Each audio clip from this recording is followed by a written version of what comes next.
സുഹൃത്തുക്കളെ, കാശ്മീരിലെ ദാൽ തടാകത്തിന് അഭിമുഖമായി സബർവാൻ പർവ്വതനിരയ്ക്ക് മുകളിൽ സ്ഥിതി ചെയ്യുന്ന പാരി മഹൽ എന്ന കോട്ടയുടെ കാഴ്ചകളാണ് ഇന്ന് നിങ്ങൾക്കായി പങ്കുവയ്ക്കുന്നത്.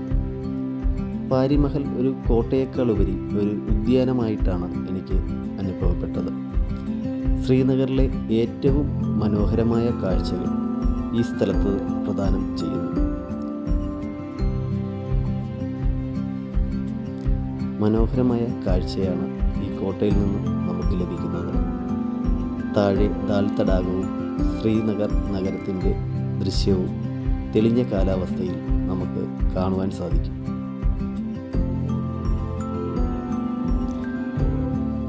പ്രാദേശിക ഐതിഹ്യങ്ങളനുസരിച്ച് പാരി മഹൽ എന്ന പേര് ലഭിച്ചത് അതിൻ്റെ സ്വർഗീയ സ്ഥാനം കൊണ്ടല്ല, മറിച്ച് അതിൻ്റെ പുരാണ കാഴ്ചകളുടെയും ദുഷ്ടമാന്ത്രികന്മാർ അവരുടെ ഇഷ്ടത്തിന് വിരുദ്ധമായി അവിടെ പാർപ്പിച്ച രാജകുമാരികളെക്കുറിച്ചുള്ള കഥകളുടെയും പേരിലാണ്. 7 ടെറസുകളുള്ള ഈ ഉദ്യാന ഘടന 1600കളുടെ മധ്യത്തിൽ മുഗൾ ചക്രവർത്തി ഷാജഹാൻ്റെ മൂത്ത മകനായ മുഗൾ രാജകുമാരൻ ദാരാ ഷിക്കോ നിർമ്മിച്ചതാണ്. രാജകുമാരൻ ദാരോ ഷിക്കോ അവകാശിയായിരുന്നു. എന്നാൽ പിതാവിൻ്റെ പിന്തുണ ഉണ്ടായിരുന്നിട്ടും പിന്നീട് ചക്രവർത്തിയായി മാറിയ ഔറംഗസേബിനാൽ അദ്ദേഹം പരാജയപ്പെട്ടു. കലകളുടെ രക്ഷാധികാരിയായ രാജകുമാരൻ ദാരാ ഷിക്കോ എന്ന പേരിൽ അറിയപ്പെടുന്ന ചിത്രങ്ങളുടെയും കാലിഗ്രഫിയുടെയും ശേഖരത്തിന് പേരുകെട്ടവനായിരുന്നു.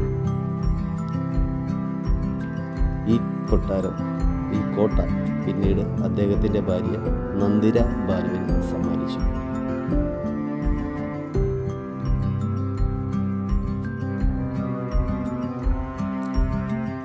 ഉയരവും അതിൻ്റെ അതുല്യമായ സ്ഥാനവും കാരണം ജ്യോതിശാസ്ത്രവും ജ്യോതിഷവും പഠിപ്പിക്കുന്നതിനുള്ള ഒരു നിരീക്ഷണാലയവുമായി ഈ ഘടന പിന്നീട് ഉപയോഗിച്ചിരുന്നു. 1947 ഇന്ത്യ സ്വാതന്ത്ര്യം നേടിയതിനു ശേഷം ഈ ടെറസ്ഡ് ഉദ്യാനങ്ങൾ ജമ്മു കാശ്മീർ സർക്കാരിൻ്റെ സ്വത്തായി മാറി. 7 തട്ടുകളിലും മനോഹരമായ ഉദ്യാനങ്ങളാണ് ഈ പാരി മഹലിൽ നമുക്ക് കാണാൻ സാധിക്കുന്നത്.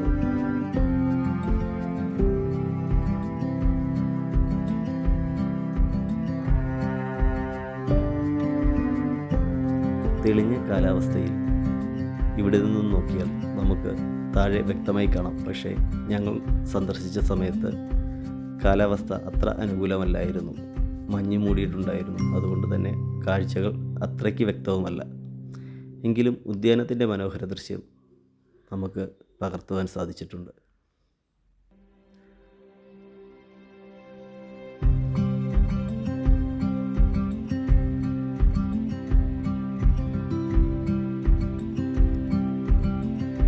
ഓട്ടം സീസൺ ആയതിനാൽ പൂക്കൾ കുറവാണ്.